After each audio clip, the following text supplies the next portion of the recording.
welcome to Astoria. We have Ruby. Sorry. Ruby's our new host, co-host. Yeah, she freaking took my spot. I was out for 2 minutes. Jamie's cat, by the way. Oh, BT yeah. Dubs. She is so adorable. She's very chubby. Chubby. All right, welcome to part 2 of Prohibition Week. Weeks. Okay. It's a week to us, weeks to you. Mm-hmm. We are feeling extra alcoholics. No. Yes, because you have to be during Prohibition. Not alcoholics, but Drinkers. drinkers. We are legal age. We are down a bottle. And I am here to talk to you about people during this era. Dun dun dun! If you haven't already listened to part 1, do that. Mm-hmm. I'm Jamie. I'm Kylie. Welcome to Historia. Yes, We are excited to have you join us today. we are. I'm going to get into my book. I have a whole notebook of just So all of my notes. So excited for this. My terrible handwriting. I love that Jamie uses a notebook. I use an iPad. It's just funny. I'm old-fashioned, and I used a pen this week. You usually use a pencil? Yeah, because I'm left-handed. So when I write with Oh. my left hand, especially with ink pen, I always end up smearing. Okay. I love the...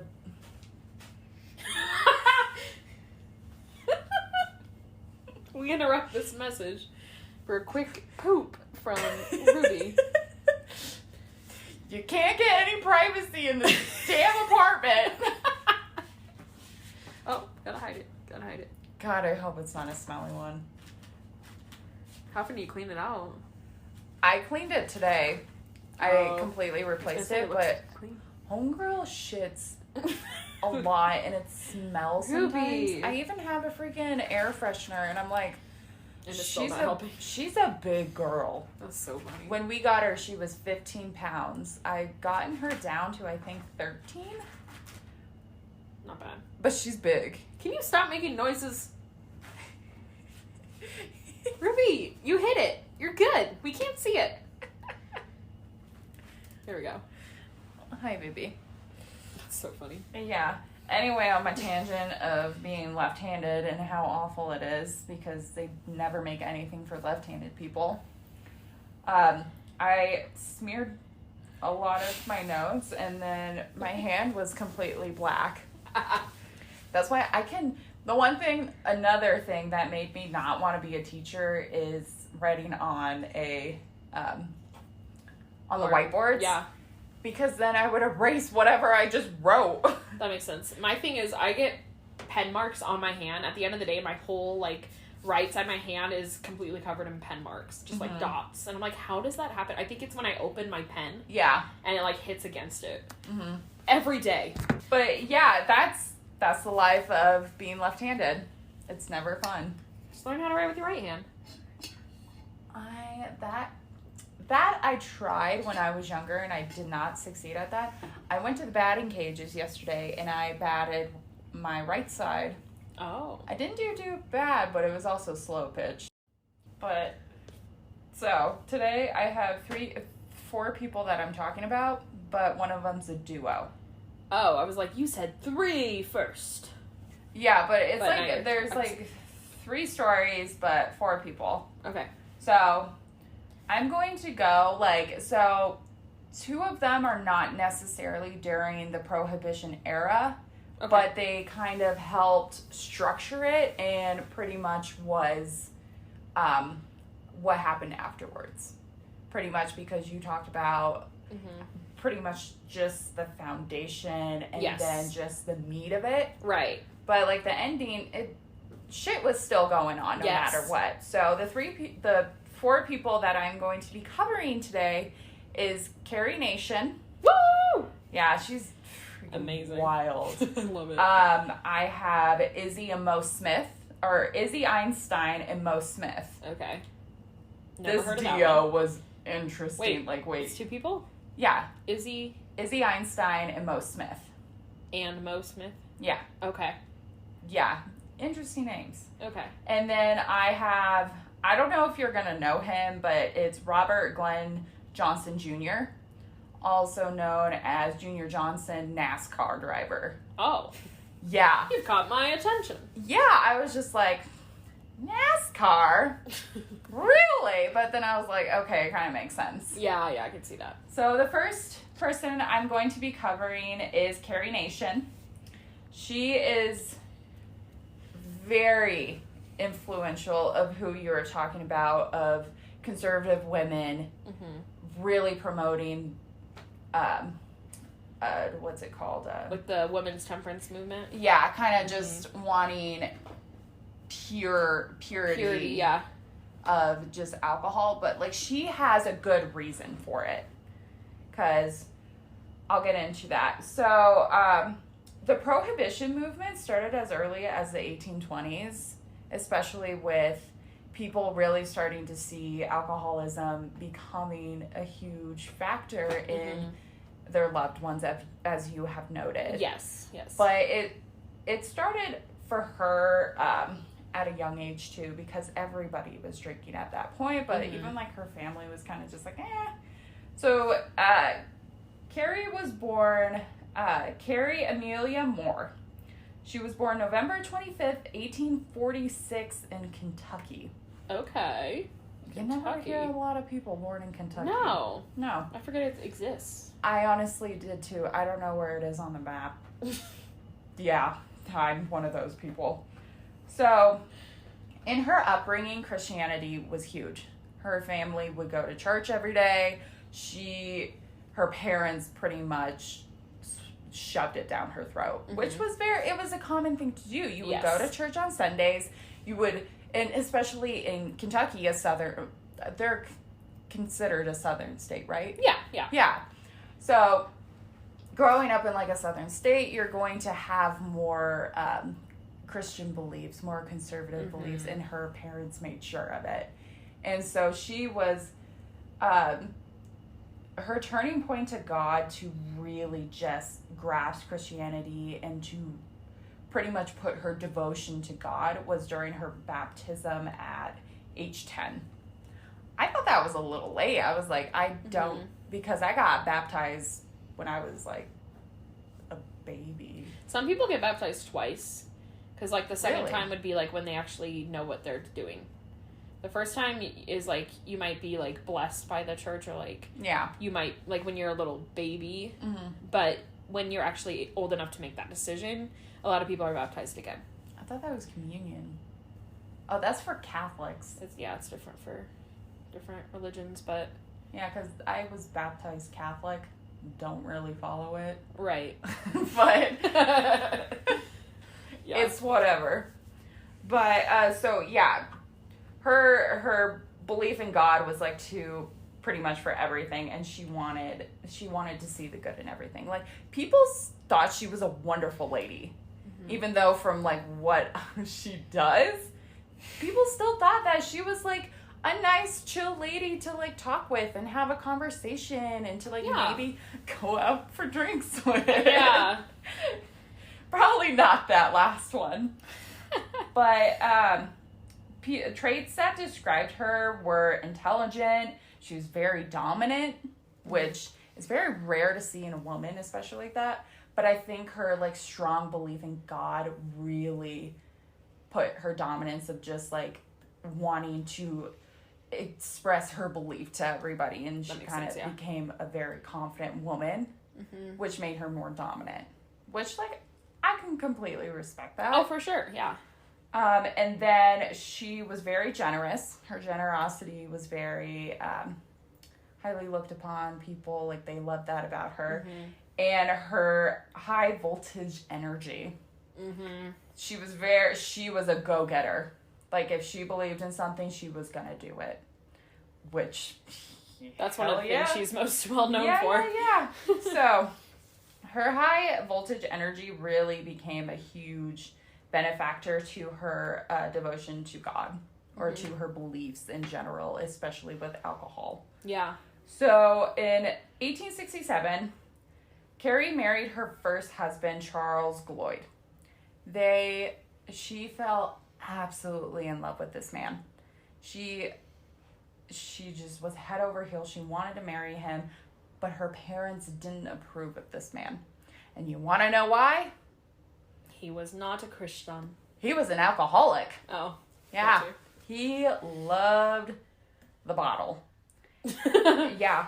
And this was like a huge, like, she had to really kind of weigh in of just like, she had this strong love for him. Like, she was madly in love with him, but she also had this, like, had to think of, well, his drinking is kind of a problem. And it was pretty light at this point, but she could see that it could be turning into something more. Okay. But she still married him. Yeah. She let her love take that over his alcoholism because she wanted to be with him. Yeah, that makes sense. Yeah, and you know what? Love makes you do crazy things. For sure. Yeah. And probably thinking maybe that she could change him with her strong beliefs of just like, I put my mind to something, I'm going to accomplish it. Mm-hmm. Sometimes you just can't. Yeah. Anyway, so Carrie and Charles would later have a child. I couldn't really find I'm pretty sure I could have digged a little deeper and found their child's name, but they had a daughter. Mm-hmm. And my research was kind of like, it focused more on just her place in society of pushing her beliefs of what she wanted to get accomplished rather than like her family life. Okay. But this is just a structure of pretty much, like, if I did a whole freaking episode, I would freaking go crazy, but I'm doing like 4 people. Yeah. But they had a daughter, and they had this happy little family, but they were poor. Oh. They didn't have a lot of money. This was a big problem. Mm-hmm. And Charles' drinking got worse. Like, of course he became like a full-on alcoholic. She was just like, what the hell, dude? Like, we want a family. We gotta have one. And he was just like, no, I'm gonna drink. He's like, what'd you say? What'd you say? I'm gonna drink. And she's like, are you kidding me? So, eventually, Carrie decided to leave Charles with their daughter. And he pretty much, he told her, he was like, if you do not come back, I'm going to be dead within the year. And he was. Within 6 months, he died of alcohol, like, consumption and poisoning. Oh, wow. Yeah, he was only 29 years old. Oh, that's so sad. So the love of her life died because of alcohol. Like, imagine leaving her by herself with her, like, young daughter. Pretty much, and she's a woman in the 1800s. Like, there's no way that she could successfully have, like, a career other than being, like, maybe a teacher or get lucky. But other than that, like, in a town of Kentucky, like, that's not a lot. I think at this point she was living in Kansas because she was highly influenced in Kansas, where she did a lot of her actions. Mm-hmm. But yeah, this really messed with her because then she had to be pretty much the breadwinner, or not even the breadwinner at this point. Like, she just had to provide for her family, and that was difficult. Like, she found some jobs to, like, work for the time being, but she prayed to God that she would find a second husband. Yeah, because, like, she needed that, and eventually she did. His name was David Nation. He was a very interesting man. Like, there wasn't much on them. She just wanted a man to support. I don't even think it was about love at this point. So she took his name, though, so she became Carrie Nation. Yeah. Yeah, who we know her as. Yeah. So I think she should have kept her first last name, Gloyd, because she loved him more than she loved Nation. But they didn't even last very long. I think it was about a year that they finally decided, let's get a divorce. A year? I don't think it was a year, but it was not very long. Yeah. Okay. They ended in divorce. I'm just gonna go for that. Right. So these events of divorce, alcoholism, just not having the life that she thought she would have growing up, because her mother probably told her, this is what you have to do. Yeah. And she put all of her trust in God and what she was told for what would happen, and it's not happening that way. Mm-hmm. So this would lead her to really join reform movements like Prohibition, anti-smoking, women's health, suffrage. The last two, great. Yeah. The first two, like, those can get very controversial. Right. Because anti-smoking, it's a lot different to now, like, with how they would do it, like, the tobacco and stuff. For her, like, no one was giving up smoking. Didn't it take until, like, 1960 something for it to be, like, shown that it causes cancer? I thought it was, like, maybe in the 1970s, because everybody was doing it up until, like, the 80s. Yeah, it's around that time, like, 60s or 70s, I think. Yeah, because, like, every place had, like, an ashtray. Yeah. But I think once around, like, the 80s or 90s, they started, like, getting away from that, which is, like, not bad. But, in the 1800s, like, right. Nah. No, that's not even a thought. No, there was no way. But, so Prohibition movement took place after Kansas ratified amendment in 1880. She worked really close with the law enforcement in closing down the saloons for that. Mm-hmm. Like, she was, like, right, breathing down their neck, like, close them down. Oh, wow, Close them down. Yeah. And they're like, nah. Oh, nah, we're good. And this pissed her off. She was just like, are you kidding me? So, in June 1900, I'm just like, this is interesting. It was voiced in one of her dreams to take her actions to a different level. So she was like, okay, so what I'm doing now isn't working. I gotta do something different. She's like, okay. She's like, by 1900, she's like, what? She's born in 46? 60 something? 46. So she'd be 54. Something like that, yeah. So she was already like, I'm living my life. I'm doing my thing. My daughter's adult. Right. I'm doing what I want.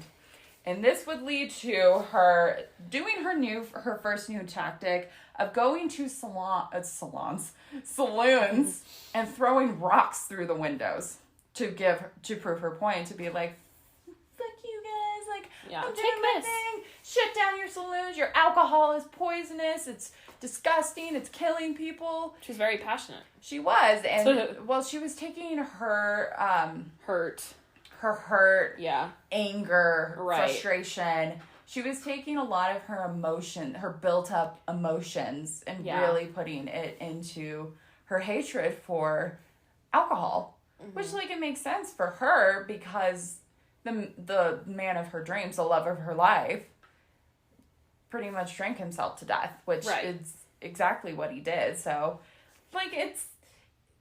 I see where she's coming from. Yeah, like, you can see where she's coming from, but it's just like... Like, was that really the solution? Nah. But it's what she wanted to do, and I'm just like, okay, I'm here for it. Your story is interesting. So, but she found that, like, using a rock wasn't really getting her anywhere, so she switched it out for a hatchet. I mean, you know, upgrade, easy upgrade. Yeah, she would dress in all black, like this black long dress, whatever, and she would go walking into saloons with her hatchet in hand. People were like, oh shit, she's here. Like, here she comes. Carrie's here. Like, oh god, it's like a freaking Stephen King movie. Oh, for sure. And she just starts breaking bottles with her hatchet, and no one wants to get close to her because she has a freaking hatchet in her hand. And she was just going to town on it. Nobody could kick her out without her, like... Well, because she was already a 50-year-old woman. They're like, she's a woman, like, do we want to do this? Like, this lady's crazy. Right. She has a freaking hatchet, and she would just go throughout the saloon, just hatching things, breaking things, kicking things. Like, she had destroyed those saloons, and, of course, like, the people... And as she was smashing things, she was, like, promoting Prohibition, promoting anti-alcohol. Like, she was, and a lot of the saloon bartenders and stuff, they were like, she was freaking destroying our shit, but, like, she really was passionate about what she talked about. Yeah. And they're like, we give her the benefit of the doubt for that, but, like, my God, you gotta freaking shut down my saloon by destroying my inventory? Protesting. Exactly. She took her protesting to violence. And that's just what she did. Mm-hmm. But she would always give speeches in the saloon. She would also do them outside of the saloon. And she would get arrested. There was no doubt. Right. And she would be fined tremendously. And of course, like, she wasn't financially stable to that point. Mm-hmm. But she gained a lot of followers and, like, recognition. Like, people loved her. Especially people who were very pro-prohibition. Right. If they felt that way, the same way as her, they didn't want to take a step like that, then they could just cheer her on. Exactly. And so what they would do is that at one point, they got these little, like, pins that were, like, hatchets or something like that, and they would sell them. And she would end up selling them to just her supporters to get the money for paying off the fines. Yeah. Of her just pretty much probably bail. Because she started doing this around Kansas, like around the state. Like, she was freaking going to town on all of them, and everybody was just like, Carrie's in town, like, be aware of your saloon. Yeah. Like, she's on a war path, like, beware. And so people would be like, oh shit, here we go again. Yeah. But she just kept getting recognition for it, and just people were intrigued by her preaching about what she believed in, especially anti-alcohol, and this would make her and she even did this for, like, suffrage movement, and it was so, like, her beliefs were so, like, everywhere. Yeah. It was crazy, but she was very conservative, too. But I think she took the Prohibition one to a new level because she had such a close connection. Yeah, she had a very strong past with it. That makes sense. Yeah. So she would, the people would buy the pins from her, and she did this for another, like, 11 years or so. Like, she just kept going at it. People were like, dude, are you ever going to quit? She's like, nah, you're screwed until you make it a law. Yeah. And she never got to see it actually become a thing, technically. Because in 1911, June 9th, 1911, was her death. She collapsed on a stage when she was giving a speech about anti-alcohol. Oh, wow. Yeah. Jeez. Yeah. She was pretty old by then. She was 1911, so she was about, like, 60s, 70s. Yeah. Yeah. So, yeah, she collapsed. She passed away. But, like, her memory lives on. So many people look back to her and be like, well, she really did the damn thing. Oh, for sure. Yeah, they called her the lady with the hatchet. Because she would just be bustling around town. I got a hatchet, I'm going to break your stuff. Yeah. And she did. Right. She set out what she wanted. So, and this was even before Prohibition. Yeah. She was on a warpath even before. She's already ahead of the time. Exactly. And she was wild. I gotta give her that. So that is Carrie Nation. It's funny, my theater professor in college got really passionate about her because, you know, she's in, like, the Kansas area. She was in Nebraska a few times. And so, like, he always grew up knowing about her.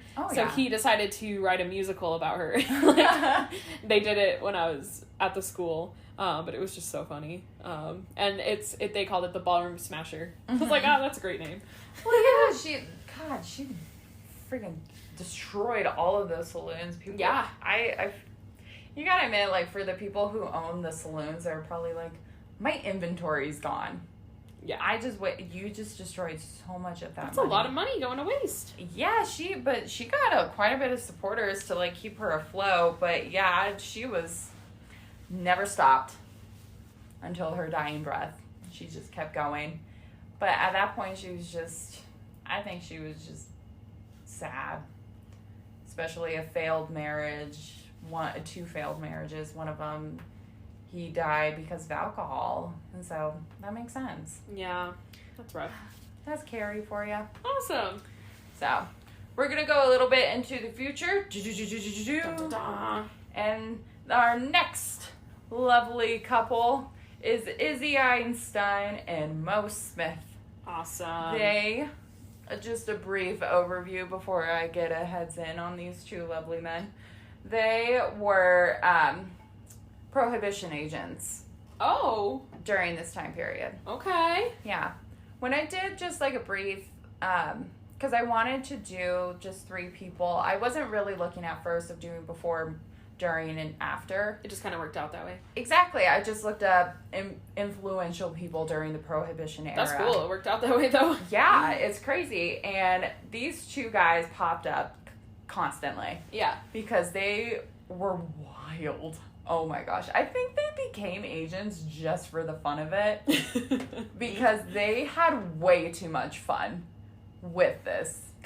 So a Prohibition agent is pretty much getting into speakeasies and arresting any of the bartenders, bootleggers, any of the people who were running the speakeasies. Makes sense. Yeah, they would go in. But the hardest part of being a Prohibition agent was getting into the speakeasies. Yeah, you got to figure out the passwords. Exactly. Or they knew of you because it all was an inner circle. Yeah. And so if they knew that if someone knew that you were an agent, they would freaking tell all the other speakeasies, like, hey, this agent's probably going to stop by. This is what they look like. Oh, wow. Okay. Yeah. And so it was really hard for a lot of the agents to get into these bars because there was no way that they could get in because the people at the doors would be like, nah, we know you're an agent. Get out of here. Like, no, you're not. Did they, like, disguise themselves? Like, put on this fake mustache. Just you wait. Okay. It's freaking wild. These guys had so much fun, and I appreciate it.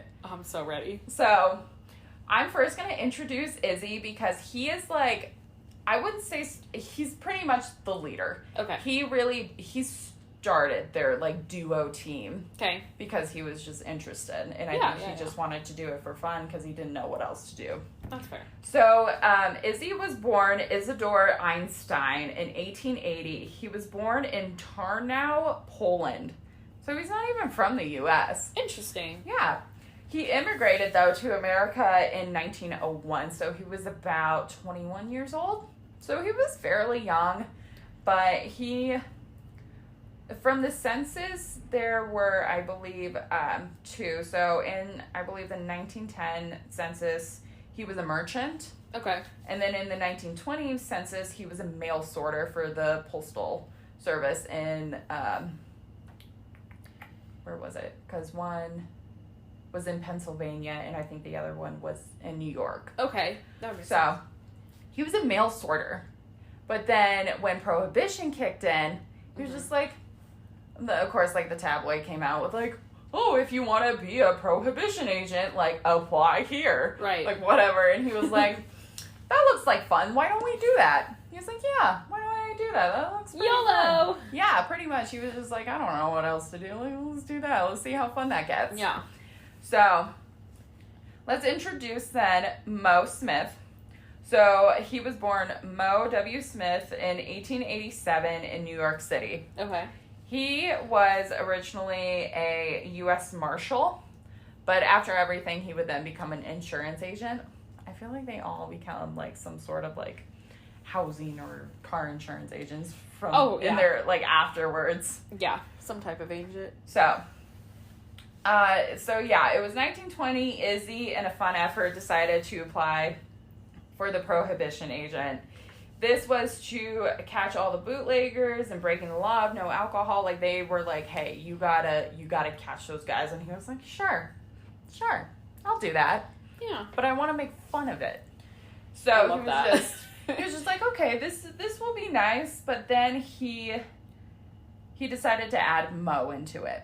But when he was applying for the job, the head of the Southern New York Bureau, James Shelvin, he was not convinced that Izzy would do a good job. He was just like, dude, you don't really look like you could convince people that you're not an agent like that you would do a good job. And he was like, really? It's like, come on, let me do it. Like, let me give you a test run. Like, hey, I can do this. Bring me in. Let me do it. He was like, okay, fine. Yeah. You're in. He was like, yeah. Can I add my friend into the mix? So he convinced Mo, intro Mo Smith, he convinced Mo to join him. He was just like, hey, I have this fun new job. You want to join with me? He was like, and Mo was like, what is it? You'll find out later. He was like, it's this really cool job, Prohibition agent. What do you say about that? And Mo was like, fine, whatever. Let's do this. Yeah. And so they decided to become a fun little duo. I love that. They would take the city by storm. Like, New York City had no idea what they were in for. So Izzy was a pretty well educated man too. He knew a lot of languages. Okay. So he knew German, Polish, Hungarian, Bohemian, wow. Yiddish, and English. Oh, wow. He knew those. And he even knew some Russian and Italian. Jeez, where do you learn all this? Just probably from being in Poland. But, like, probably because growing up in Poland, he probably understood a lot of, like, in that area. But, like, Russian and Italian, I think he probably just learned just, like, a little bit here and there. But he would use all of these languages to his advantage. Because, as you guessed it, they did use disguises. Oh, my God, yes. Yeah, it's crazy. Yes. So he used this language and just this different language and different disguises into raiding these speakeasies, and it's amazing how they did that. And I gotta read some of them off. I have some. Oh, really? Yeah, because there's so many. They literally, I bet he had a whole closet just filled with just disguises. That is so fun. Like, they would be like, oh, what do we want to be today? And he was like, yeah, let's do this. I hope my computer turns on. That'd be a fun job, TBH. Here, you can't see this, but there's a picture, if you just look them up. There's an iconic one where Izzy is dressed as, so Izzy is dressed as a rabbi. He has, like, a full-on beard, glasses, a little bowler hat, wearing a big old jacket. And then on the right, there is freaking Mo. He's in drag. Like, he's wearing a woman's fur coat with, like, a little, the bowl hats, like, the feminine ones. Yeah, it was... That's incredible! Yeah, they look so... Like, they look like they're having so much fun. Oh, they had a blast with this. They were so casual with it. The people loved that. Like, they would be like, oh, shit, you're arresting me. But no one could ever know that it was them because he was... So I'm going to name off some. Okay. Some of them are very controversial, especially for this modern day. But you had to think they didn't really give two shits. But they are very, like, culturally appropriate. 100 years ago. Yeah. It was... Some of them, I was just like, oh, you shouldn't have done that. But, they didn't care, so... Times have changed. Just keep that in mind, guys. So one of them was, like, an Italian fruit vendor, a Russian fisherman, a Chinese launderer. Oh, jeez. Interesting. An opera singer, a truck driver, a judge... You had a movie extra, a football player. One was a beauty contest judge that they convinced people. A lawyer, a rabbi, a librarian, a musician. Oh my God. It's funny because one of the stories I was reading, they went into a speakeasy and they were like, hey, why do you look so familiar? And they're like, we're just jazz musicians. And they're like, didn't you play at the bar down the street? Oh. Like, they convinced people. Wow. So much. Yeah, it was crazy. Did they use, like, different voices? Like, hi, I'm a librarian. Probably, because they even put up signs in the speakeasies like, do not let these two men in. Because they made tabloids. Because they were, every single raid that they got would just splash in the paper. They were like... Izzy and Mo, like, back at it again with, like, being rabbi and the cross-dresser, or whatever. That's not the right name. In drag. Yeah.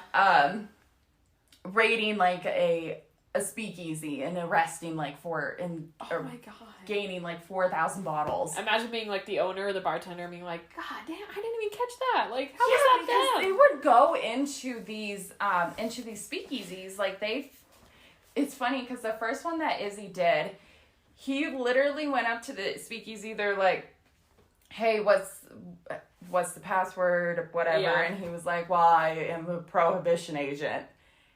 And the dude laughed and let him in. And he went and sat at the bar and was like, hey, can I get one of these? Also, you guys are like, oh my shut down. God. Yeah. That works though. Because when I used to sneak out, like when we couldn't go to lunch in high school, we couldn't leave campus, I would jokingly like see the security guard and be like, ditching class. Oh, and like I actually was. But if you make it sound like a joke, they're going to be like, okay. And they did that because they played to their characters so well. Yeah. Just like how many outfits they had, because he could speak several languages, so it was easy to convince people. And of course, like, they could tell you, oh, well, they were dressed as this. Well, then they would have another person. They would dress as another person. And they're like, oh, well, he was also this. And be like, it was just a continuous cycle that they couldn't catch them. It was only once, I believe, or very few that they actually were kicked out or just not invited in, because I think there was one Irish, like, bartender or bar owner that was like, I know who you are, get the hell out. Like, don't even try. Yeah. Takes off his mustache. Don't even try. Get out.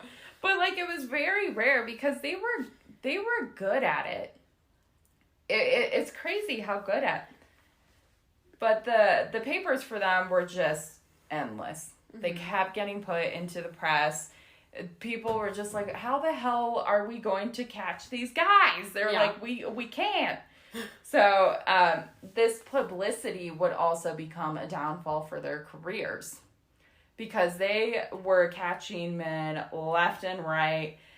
It was eventually around 1925 that the Assistant Secretary of the Treasury, General Lincoln C. Andrews, he was in charge of the Prohibition, like, organization. They were in charge of just, like, getting the agents, because it was nearing, like, the end, and they were like, hey, there are, like, 100 and something of you. We gotta cut some of you guys. So they cut about 34 people, and Izzy and Mo were two of those. And the reason for that was because they got too much attraction. Yeah. For how, like, even though they were probably the most successful, they hated how much press they got. Because they're like, okay, you guys are having way too much fun with this, and that's becoming a problem for us. They're like, we cannot have this going on because we are a serious organization and you guys are dressing like freaking vendors with your weird voices and getting away with it. Like, this is making us look like a joke. And they're like, we're just having fun. We're doing as you asked. We're kicking ass, taking names. Yeah. And you're they're like, fine. We'll move on. We'll do it. But they found such pride of still being an agent. Like, they did not take them being cut too much to heart. Because they knew that they were going crazy, but they had fun with it. I think, and that's why I think they did it for the fun of it. Because it wasn't, I don't think it was so much of them wanting to just ban alcoholism forever. It was a job that they wanted, and they wanted to have fun with it, so they did it. Yeah. They got paid doing it, pretty much, and they took it to a whole new level, and I appreciate it, because it's crazy. There's even a movie, I believe in the 80s, that is called Izzy and Mo. Oh my god, I gotta find it. Yeah, I gotta watch it, because it's probably, like, old as shit. They're my new heroes, I love that. They're just there to have a good time, honestly. Yeah, like, of course, they arrested a lot of people. Yeah, they did their job. Yeah, because that's what their job had to be, and they're like, okay, I'll do it. Like, they probably didn't give two shits about alcohol being illegal, because they even asked. Yeah. They even asked for, like, a drink. Right. They're like, make it a strong one. And then they'd be like, pretty cool, you're under arrest. But, like, everything was so hypocritical, because even, like, the whole, like, United States, like, even though it was banned and people were struggling with it, freaking the government still would get illegal alcohol brought to them. No one could say no to liquor because people have become addicted to it. There was just no way that they could give it up cold turkey, and that's what the U.S. did. So they're hypocrites about that, because they couldn't even give it up. Yeah, it makes sense. And they were making their people do it. And that's what created Prohibition, pretty much the craziness of it. But, so these guys, in their total time of raiding, made a total of 4,932 arrests. Wow. Impressive. Sometimes they would do 48 raids a day. Dang. Yeah, I think that was like their highest. I was like, they just kept popping from one. They probably had to change a big quick change in the alleyway. Yeah, but it's wild. Their conviction rate was 95%. Dang, it was super high. That's amazing. Yeah, because even I'm pretty sure there were some runners. They were probably just like, I'm beast. Like, no, don't get me. I'm running, but they did pretty good. So. It was November 13th, 1925. That was their last day. They were taking it with grace. They were like, okay, I'm going to live my life. Mm-hmm. Mo went and got married and had a daughter. He was just like being an insurance agent. He's like, I'm just living out my life, but I had my fun. And then he passed in 1960. Rest in peace, Mo. Rest in peace. Yes. But in 1938... Izzy passed away, so he didn't live for too much longer, but like he still had a good life. Like he made an autobiography of his time as a Prohibition agent, and I'm pretty sure it's just all fun. But like he respected the job, but he also wanted to share like what his experience was of being an agent and the crazy tactic that he did so with Mo. Yeah, and it's crazy because they had fun, which was nice, but, like, it also, like, if you look at it the other way, it's just, like, you arrested that many people and they're in prison because they wanted to have their bar. It's like, work hard, play hard. Yeah, it's just, it's kind of like a cycle of just, like, oh, that's funny what they did, but then you're like, oh, that sucks for the people that got caught. Right, yeah. So, it's just, it's kind of back and forth, but for them it was really interesting, just like the outfits, just reading them. I was like, there's so many that they went as. Like, it's crazy. But knowing that many languages, he freaking made it work too. Like, he went in full character. I think he would have been a great actor, both of them. But yeah, they kind of were. Yeah, life just didn't happen that way, because I think they were slowly getting out of silence films by then and kind of getting into more the black and white kind of whatnot. They actually talk. Makes sense. But who knows? But so that is Izzy and Mo, the lovely two. I love them. Duo. Oh my gosh. They are a very interesting duo. But I had fun researching them. I was just like, are you kidding me? That's amazing. I was trying to explain it to James, and he's like, oh, cool. And I was like, these people are wild. And he's like, yeah. I was like, you don't appreciate it. Yeah, wow, really cool. I do that. I go on tangents to James about, like, what we're researching and whatnot, and he's like, cool. Just be like, listen to our podcast. You'll hear it all. Oh, yeah. He loves it, though. He's like, I love how interested you get. And I was like, have you seen my bookshelf? I finally organized it. It looks nice. So now I'm going on to my last person of the evening. Oh, I'm excited to hear about this one. We have Robert Glenn Johnson Jr., also known as Junior Johnson. He is a big NASCAR driver. My dad loves NASCAR. Really? He freaking loves it. When we went to Daytona, we toured the Daytona Speedway. Like the track there. Yeah, I remember you did that. Okay. Yeah, and there's like a lake in the middle of that track, and there's just a lot going on. But my dad freaking had so much fun. We did like these little simulation car things. We've been to so many like races and stuff. So fun. Yeah, but so I need to talk to my dad about him, because I'm pretty sure he knows a whole bunch of stuff. That's how I get my love of history, is from my dad. Same. But so let's just jump on into him. So, it's food time. It's food God, time. Ruby. She's gotta eat. First she poops, then she plays with her water dish. Now she's eating. If it's not one pet, it's the other. We came in here to get away from the dogs. And now we have a cat. So, Prohibition ended in 1933. Mm-hmm. But it was still becoming a problem that people were still making illegal, like, moonshine and whiskey. Oh, yeah. Because it was better and cheaper for them, and they would get more profit if they would make it themselves. Because they would use their own stills and whatnot, and they would make a pretty good profit of this. But this didn't look nice for the government because they were not getting a profit of any of it. They weren't getting the taxes, and they were not following regulations. This was a big problem. So you enter the Johnson family, and they have been, like, moonshiners for, like, generations. They were huge ones, so, of course, he was brought up into it. So, Junior Johnson was born in Rondon, North Carolina, June 28th, 1931. So right before Prohibition ended. Okay. It was like that high peak of them trying to get as much as they could done. He was born? 1931. Okay. Yeah. So he grew up in those first 2 years of seeing his dad, his family just getting arrested constantly because their distilleries were just getting raided all the time. So his dad spent so much time in jail. He's just used to seeing it now. Yeah, and he was just like, well, that's just how it be, because it's the risk that you're willing to take. Yeah, that makes sense. Because it would give you pretty good income, especially it being like the Great Depression. Like, you had to make your money somehow to survive, and they're like, okay, let's make our moonshine.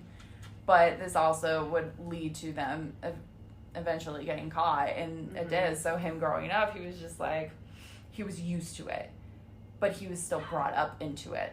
Gotcha. So by age 12, he was making runs and driving cars to, like, deliver the moonshine that his family was making. Oh, wow. Yeah, he was, like, making the runs. He was just like, that's what he needed to do. By age 13, he was just like, okay, I need to think of a better tactic instead of just running away from the police whenever they see me and see that I have, like, moonshine with me. Because he used to just do, like, he would just run. At age 13, that's crazy. Exactly. Like, that was his upbringing because his family were moonshiners, and they would do anything to make sure their moonshine was delivered. Yeah, makes sense, yeah. And so this got him into modifying his cars that he would use. So he did everything. He would do trial and error to make sure that they were the best possible to get away from the police. So many bootleggers would do this during this time. They would take whatever car they could find, and they would modify it to make sure that all of, like, the alcohol that they're selling could fit, but they also would modify the car to make it go faster than whatever police car is chasing after them, so they could easily outrun them. Makes sense. So that's what he would do. So wow, okay. I couldn't exactly find the exact model that he was driving because he would drive multiple, but the brand that he would mostly drive is Oldsmobile, and what was the other one? I think it was Ford, because those were two of the big ones. Okay. That he would do. Yeah, Ford and Oldsmobile. So he would do, he would take out all of the seats except the driver's side. Because if you take out the seats, that leaves more room that you can store with all your moonshine, and that's what he did. He was like, great, kind of evens out the weight that he needed, but he also would have that space that a trunk wouldn't give you. Yeah, gotta have that extra space. Exactly. So he would also remove the windshield wipers. Oh! Because they would give him some sort of, like, aerodynamic to make him go a little bit faster. That makes sense. Okay. And then he would tape the opening around the headlights to pick up even 10 more miles per hour of speed. What? How did he figure that out? Trial and error. He would just keep doing things to, like, outrun the police of, like, what could do. Probably, they would even, like, bootleggers would have races with their, like, cars to see who would win, and then kind of correlate with one another, like, what they could do to make it better. Like, some would, like, modify their cars to drop nails or, like, some sort of, like, paste or something when their police is chasing after them. So, like, the nails, the tires would then blow out on the police cars. they would do anything to get away from the police to deliver this whatever alcohol that they're trying to sell. Wow. They would go to the extremes, and, like, I give them mad respect because that takes a lot of time. Oh, yeah. And a lot of patience, and you're even putting your life on the line. Mm-hmm. You're putting pretty much your freedom on the line, because if you get arrested, you're probably going to be in there for a while, as we'll see for him. Yeah. Like, they did not take it lightly, and no one took it lightly. They were like, we're doing this. We're going to go to the extremes. But in the racing, because NASCAR was a huge foundation of its creation, was built off moonshine, bootlegging. Because a lot of the people who started NASCAR and started racing would do, they were bootleggers that would kind of race around when they would have, like, smaller races. And then after World War II, they would also, like, kind of participate in whatever. And it became this huge nationwide thing. And Junior Johnson became one of them. Wow. It's crazy. Like, he would become a NASCAR driver eventually because of his wild moves. Like, the police could not catch up to him. Like, he would do freaking, like, these crazy U-turns to outrun the police. Like, no, like, people were just like, he's too fast. Dang. Like, he's crazy. So, I guess if you start driving at age 11... you can pick up those skills. Exactly. And you have other people giving you recommendations of, like, how to better. Yeah. And so everybody was, like, kind of working as a team. Like, they wanted to sell their alcohol more than the other, but their biggest rival was the police. Yeah. So they would do anything. Wow. Yeah. So by 1950, he had 4 stills going on. He had, like, 25 people working for him. He was just like, I'm making my money. I'm doing a little bit of racing for, like, this bit, like, this growing, like, sport. Like, it's crazy. Like, I'm doing pretty well. But, like, it did do well, but then eventually, it got him, into, hold on. So he was making a lot of moonshine. He was constantly moving back and forth from, like, he would go down south to pick up whatever moonshine that he needed, and then he would have to move it up north. Mm-hmm. So he was not only, like, running 4 stills, but he was also driving a NASCAR at this time. So he was, like, really focusing on, like, 2 different careers. One of them was highly illegal, but then the other one, like, he was a fan favorite. Like, everybody loved him. Yeah. Because he was just such an outgoing guy. He was good on the track. Like, granted, he didn't win, I don't think he won any of the championships. Like, he did better as, like, a co-owner of NASCAR. Yeah. Than he did when he was, like, racing independently, but he was still really good. But, so eventually, though, in 1953, he got arrested because one of his stills in his family home got raided. Oh, no. And they were like, dude, what are you doing? And he was like, shucks, she caught me. Yeah, and so he escaped the sentence.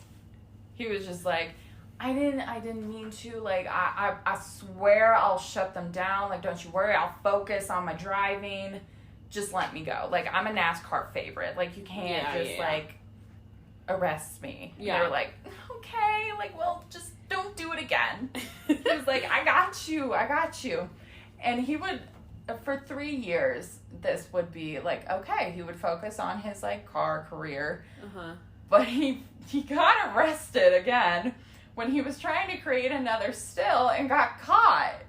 So he was trying to create more illegal moonshine, and they're like, dude, we warned you, we got to take you in now. And he was like, come on, guys, like, don't do this to me. And they're like, sorry, Junior, we got to take you in. And they're like, he was like, fine. I forgot his name was Junior. I thought you were just saying, like, Junior. Come on, Junior. Because everything I found, it was just him, Junior Johnson, so I'm pretty sure they called him Junior, because he had the same name as his dad. Makes sense, yeah. Yeah. So he would eventually get trial. He would be in trial, and he got 11 months and 3 days that he would be in jail, because I think it was originally supposed to be, like, 3 years, but they cut it short, because they're like, you're a great dude, like, can I have your autograph? Yeah. And he was like, sure, why not? Like, I'll give it to you if you cut my sentence. I don't think that's not how it worked, but but he got less time than he was originally supposed to. So this time of him being in prison, he really realized that he needed to step away from moonshining and really focus on his career his career as a NASCAR driver, because this moonshining was like, though it was his heritage pretty much, like it was in his family for years. He was like, it's just too dangerous. Like, I'm making pretty good out of this career as a NASCAR driver, but I can't do this. So he took a step away from moonshining for quite a while, actually. And he would then go on to become like a co-owner of NASCAR. When he was an owner, he would bring 139 victories to his team. Like, he did fairly well. It wasn't until 2007 that he decided to to really bring public his love for moonshine and his family. He actually is a co-owner of I don't know how often you drink moonshine, but you're not supposed to drink it very often. No. That stuff is true. Yeah. I had like a tiny sip of it once and I wanted to die. Yeah. So he became a co-owner of Midnight Moonshine. I guess it's a very big moonshine in the industry now of alcohol, especially for moonshine. Yeah. So, and the recipe is actually a family recipe that they've always give. So it's like a little bit of what was illegal. Yeah. So he really put his love and just passion and really wanted to bring his family's memory of moonshine into this company. And it really was a huge starting point for NASCAR. So he's, of course, in the NASCAR Hall of Fame. And they also, it's funny because they even added one of his stills, like one of his old stills that he used, as a display in the Hall of Fame. Oh, cool. So when you go if you ever go to like the NASCAR Hall of Fame, they have in one of the displays Junior Johnson's moonshine stills, one of them. Oh, wow. And it's just like barrels and then whatever you use to make like moonshine, because that was a huge contributor to his love for driving first, but also it was more than just him. Who really because there was plenty of other NASCAR drivers who really got in, who were bootleggers during Prohibition or even after for moonshine, whiskey, whatever. I didn't even think of that. That's so genius. Exactly. And wow. Because they were fantastic drivers. Yeah. Because they, trial and error, they had to figure it out. And then they would modify their cars to go faster. When you look at NASCAR, their cars go well over 200 miles an hour. Yeah. Because they're modified to do so.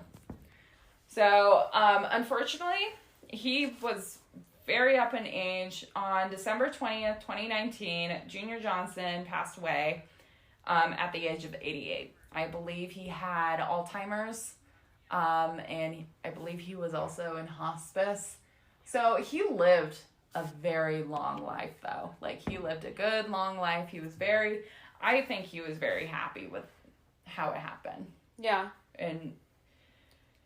But he was very influential for even after Prohibition, because they got more strict after they made alcohol legal again. They made so many restrictions, and you had to follow these specific codes to make sure that like your alcohol was legal enough, because they were giving you faulty, gross, like poisonous alcohol during Prohibition. And they wanted to make sure that the alcohol that they're giving people was not going to kill them to that extent. Yeah. That like you could still drink yourself to death, but not because of like this chemical after like a drink or two. So that's Junior Johnson. Awesome. My four lovely people of this week. Those are great. Yeah, they're all wild. They all have crazy stories because they're passionate of what they wanted. Yeah. I feel like, though, Izzy and Mo just wanted to do it for fun. Oh my god, I love them. They're hilarious. This has been fun. Yeah, Prohibition Week is fun. Yeah, it has been really great. 2 weeks for you guys. 2 weeks, yes. But I had fun researching this because at first I was like, I didn't know who to expect because I was like, man, I don't really want to do Al Capone because there's so much more. Yeah. But then I started finding all these other people and I was like, oh, hell yes. I was like, I, of course, knew right away that I was going to do Carrie. Oh, even though it wasn't exactly during Prohibition. Like, she was huge contributor to it. So. What'd you learn from this one? I learned... God, there's so much I could learn. NASCAR's freaking badass for, like, starting out. Like, it's crazy. Built off alcohol. Right. But also, be careful. If you're for health inspectors now, they could be dressed as a rabbi and undercover boss. Yeah. Undercover boss. Can happen. Beware. Yeah. What'd you learn? I learned you can enjoy your job no matter what you're doing. Exactly. Because they were like, all right, this is what we got to do, but we're going to do this with it. Uh-huh. We're going to make it fun. Put on some costumes. I love it. But even, like, Junior, he probably had some fun. Yeah. It's just, like, the thrill of, like, outrunning the police. I bet that's a blast. Oh, for sure. But I also wanted to look at, like, someone on the other side of it. Yeah. That's just, like, in the middle of it. And you looked at it, too, last week's episode, which... Yes. I really enjoyed. I did not know about him either. I know, he's pretty cool. Yeah, so that was Prohibition! Thank you for joining us. We appreciate it. Yes, we won't see you next week. I always say that, but we don't actually see them. But you will hear from us next week. Where can you find us? Oh, good question. We have an Instagram, we have a Twitter, we have a Facebook, and all of that is at Historia the Podcast. We also have an email. So you have a question, you have a comment, you have a story. A concern. About our well-being. You just want to tell your feelings? You can email us at historiathepodcast@gmail.com. Woo woo. All right. Well, thank you for joining us this week. Live your life. Make history. That's all you got to do. All right. See you next week. Bye.